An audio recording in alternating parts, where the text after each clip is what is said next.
Hey guys, வீட்லேயே ஹெல்த்தியாக oil இல்லாமல் மயோனஸ் எப்படி பண்ணுறோம் அண்ட் அதிலேயே நம்ம சாண்ட்விச் எப்படி பண்ணுறோம் அப்படின்றத பார்க்கலாம். இது ரொம்ப ஹெல்த்தியாக இருக்கும், கிட்ஸுக்கெலாம் ரொம்ப பிடிக்கும். ஸோ அது எப்படி பண்ணணும்னு பார்க்கலாமா? ஒரு பாத்திரத்தில் தண்ணி வச்சுட்டு அது நல்லா சூடானதுக்கப்புறம் ஒரு 3 முட்டையை போட்டுட்டு அதில் கொஞ்சம் உப்பு போட்டு நம்ம பாயில் பண்ணி எடுத்துக்கலாம்.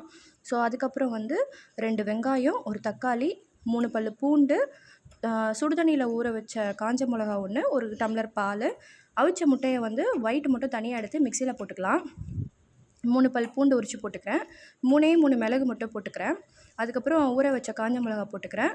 கொஞ்சமாக உப்பு போட்டுக்கிட்டு அப்புறம் கொஞ்சம் பால் ஊற்றிக்கிறேன். நம்ம மயோனஸ் கன்சிஸ்டன்சிக்கு அரைச்சி எடுத்துக்கலாம்.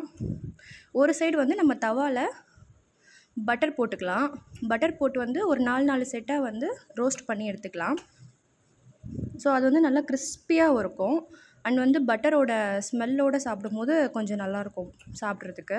அதனால் அந்த மாதிரி எடுத்துக்கலாம். ஸோ கிட்ஸுக்கெலாம் இது ரொம்ப பிடிக்கும்.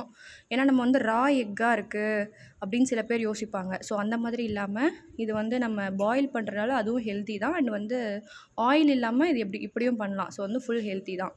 அதுக்கப்புறம் மைனஸ் ஒரு பவுலில் மாற்றிட்டு நல்லா ஃபைன் சாப் பண்ணி ஆனியனை போட்டுக்கலாம்.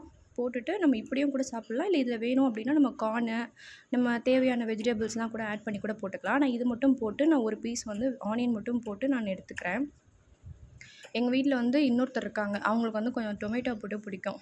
ஸோ அதனால் நான் அவங்களுக்கு செப்பரேட்டாக நான் டொமேட்டோ ஆட் பண்ணி ஒரு பீஸ் நான் போட்டுக்கிறேன். இதில் கார்ன் போட்டுக்கலாம், நீங்கள் சீஸும் வச்சுக்கலாம், லெட்டிவ்ஸு அந்த மாதிரிலாம் நீங்கள் போட்டு கூட சாப்பிட்டுக்கலாம்.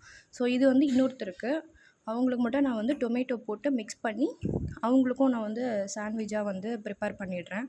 ஸோ இந்த மாதிரி நீங்களும் ட்ரை பண்ணுங்கள், ரொம்ப நல்லாயிருக்கும்.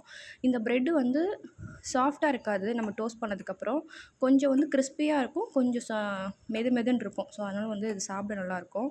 அதனால் நீங்கள் ட்ரை பண்ணி பாருங்கள். இந்த வீடியோ பிடிச்சா லைக், ஷேர், சப்ஸ்கிரைப் பண்ணுங்கள். தேங்க்யூ. Bye by.